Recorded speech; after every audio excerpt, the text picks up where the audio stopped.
salaamullaahi calaykum waraxmatullaahi tacaala wabarakaatuhu. Kanaalkan waa muuqaalkii ugu horeeyay aan kaga hadlayo fasiraadda riyooyinka. Laakiin kanaalkaygii hore ee layga jabsaday muuqaalo aad iyo aad u badan ayaan kaga hadlay fasiraadda riyooyinka. Boqolaal riyooyin ayaan fasirnay haddiiba ay kun gaarin. Qaar ka mid a dadkii aan u fasirnayna waxa ay nagu dhaheen sidii aad inoogu fasirtay ayay inoogu dhacday. Ilaa riyada meel kale lagama fasiro, Qur'aanka iyo axaadiista ayaa laga fasiraa. Haddii labadaa laga waayana waxaa laga fasiraa wax bulshada aad ku nooshahay ka dhexaysa sida mahmaahda iyo wixii la midka ah. Maanta waxa uu muuqaalkeena ku saabsan yahay fasiraadda riyooyinka guurka iyo ilmaha. Markii fasiraadda riyooyinka guurka laga hadlayo waa ina dhinacyo badan aan ka eegnaa. Ma nin baa tahay mise gabar? Ma keli baa tahay mise xaas laa tahay? Haddii aad tahay gabar la qabo, miyaa lagu furay mise weli laguma furin? Ma xaamilaa tahay mise ma tihid? Kolba xaaladda aad ku jirtid ayaa ku qiyaasaysaa. Mid kastana fasiraad gooni ayay leedahay. Ku soo dhowaada barnaamijkeenan si qoto dheer ayaan u eegaynaa. Fadlan ha ka iloobin inaad muuqaalkan like saartid sababtoo ah dhiirigelin bay inoo noqonaysaa iyo inaan hore u sii soconno. Subscribe-na ha naga iloobin. Fasiraadda riyooyinka guurka inta aan gudaha u sii gelin marka hore waa inaan ogaanaa guud ahaan maxaa lagu fasiraa fasiraadda riyooyinka guurka. Waxaa lagu fasiraa ballanqaad iyo raaxo. Maxaan sidaa ku iri? Horta markii guurka la qeexayo waxaa lagu qeexaa al-caqd, micnihi waa ballan, marna waa raaxo. Sidaasaan ku iri ballanqaad iyo raaxo. Mararka qaarna waxaa lagu fasiraa in qofka marxalad uu ku jira uu ka bixi doono marxalad kalena uu geli doono. Ibnu Siriin waxa uu ku fasiray riyooyinka guurka raaxo aad iyo aad u daran iyo deganaansho. Naabilsina waxa uu ku fasiray qofkii ku riyooda isaga oo guursanaya in qofkaas Ilaahay uu ilaalin doono. Marka aan kala qaadno, ninku haddii uu ku riyoodo isaga oo guursanaya gabar Yuhuudiyad ah, riyadaas riyo wanaagsan ma ahan. Laakiin haddii uu ku riyoodo isaga oo u galmoonaya gabar Yuhuudiyad ah, riyadaa waxaa lagu fasiraa in ninkaas uu hanti heli doono insha Allah. Waxaa la mid ah haddii uu qofku ku riyoodo isaga oo guursanaya gabar nin shiikh ah u dhalay ama qof bulshada magac ku leh gabadhiisa, waxaa lagu fasiraa in qofkaasi uu hanti heli doono insha Allah. Ninku haddii uu riyada ku arko isaga oo guursanaya gabar ka qarsoon ama uusan aqoon ama wejigeeda si fiican uusan u arkin, waxaa lagu fasiraa in ninkaas geeridiisa ay soo dhowdahay.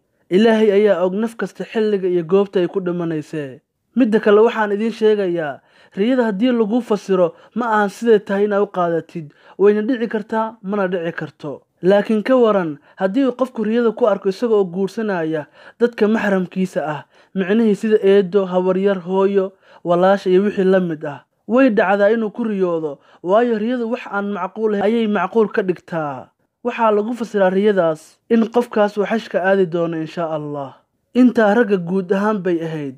Ka waran wiilka iskaabulada ah, micnihii aan xaaska lahayn, haddii uu riyada ku arko isaga oo guursanaya waxaa lagu fasiraa in wiilkaas uu gabar doonan doono insha Allah. Haddii wiilka uu riyada ku arko isaga oo guursanaya gabar qurux badan, waxaa lagu fasiraa wiilka Ilaahay waxa uu ku irsaaqi doonaa gabar wanaagsan oo saalixad ah. Ninka xaaslaha oo ku riyooda isaga oo guursanaya gabar aanan ahayn tan uu qabo, waxaa lagu fasiraa in ninkaas Ilaahay hantidiisa hanti kale ugu dari doono insha Allah.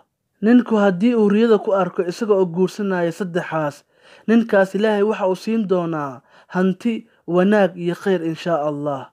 Haddii gabadha aan la qabin ay ku riyooto iyada oo la guursanayo, waxaa lagu fasiraa in gabadhaas uu soo dhow yahay guurkeeda ama ay heli doonto farxad insha Allah. Ka waran gabadha aan la qabin haddii ay ku riyooto iyada oo guursanayo nin aysan aqoon, Ilaahay ayaa gabadha irsaaqadeeda u waasicin doona insha Allah.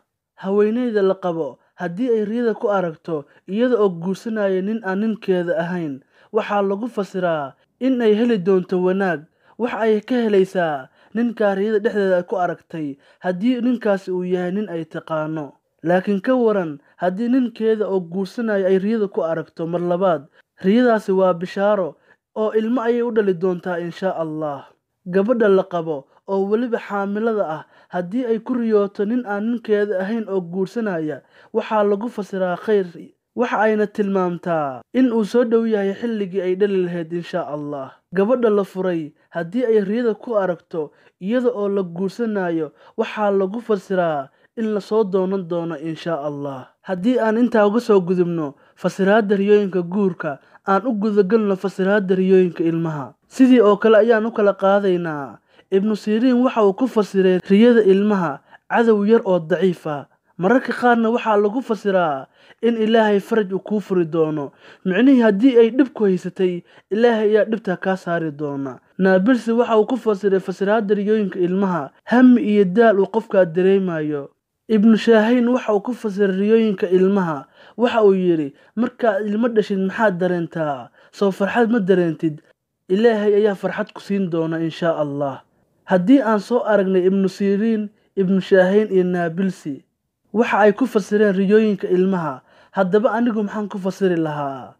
Aniga waxaan ku fasiri lahaa nimco inuu qofkaasi heli doono insha Allah. Waxaad i weydiinaysaa maxaad daliil ah u haysaa? Waayo riyooyinka Qur'aanka iyo xadiista ayaa laga fasiraa.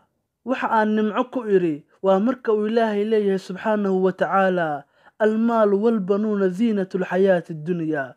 Hantida iyo caruurta waa dhaldhalaalka adduunka. Micnihii ilmuhu waxa uu ka mid yahay nimcooyinka uu Ilaahay ku siiyay. Waayo qofna waa haystaa, qofna ma haysto. Labaduba imtixaan ayay ku jiraan. Xitaa nabiga ayaa inoo sheegay in caruurtu ay yihiin nimco. Haddii aan intaa uga soo gudubno guud ahaan fasiraadda riyooyinka ilmaha, aan kala qaadno marka. Gabadha aan wali la guursan haddii ay riyada ku aragto iyada oo ilmo dhalaysa, waxaa lagu fasiraa in guurkeeda uu soo dhow yahay. Waayo inay ilmo dhasho waxa ka horeysa inay guursato. Sidaasaan ku iri guurkeeda soo dhow. Ama guurkeeda ma soo dhawee, waxa ay ku riyootay iyada oo dhashay ilmo faraxsan.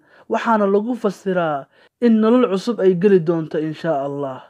Ilaahay ayaa xaqiiqda oge. Sidoo kale haddii gabadha aan wali la guursan ay dhasho wiil, gabadhaas kurba ayay geli doontaa. Gabadha la qabo haddii ay riyada ku aragto iyada oo dhalaysa ilmo faraxsan, waxaa lagu fasiraa sanadka ay ku jirto ayay ilmo dhali doontaa insha Allah. Sidoo kale gabadha la qabo haddii ay ku riyooto iyada oo ilmo nuujinaysa, waxaa lagu fasiraa in dib uu ka dhici doono iyada iyo ninkeeda. Ilaahay ka badbaadiye. Ka waran ninka haddii uu ku riyoodo isaga oo ilmo dhalaya, waa ay dhacdaa. Waayo riyada wax aan macquul ahayn ayay macquul ka dhigtaa. Riyadaas waxa ay u wareegaysaa ehelkiisa, oo ehelkiisa ayaa ilmo dhali doona sida walaashiis, hooyadiis, eedadiis, habaryartiis iyo wixii la mid ah. Haddii aad halkan soo gaartay, fadlan muuqaalkan like inoo saar, subscribe-na hanaga iloobin. Wassalaamu calaykum waraxmatullaahi tacaala wabarakaatuh.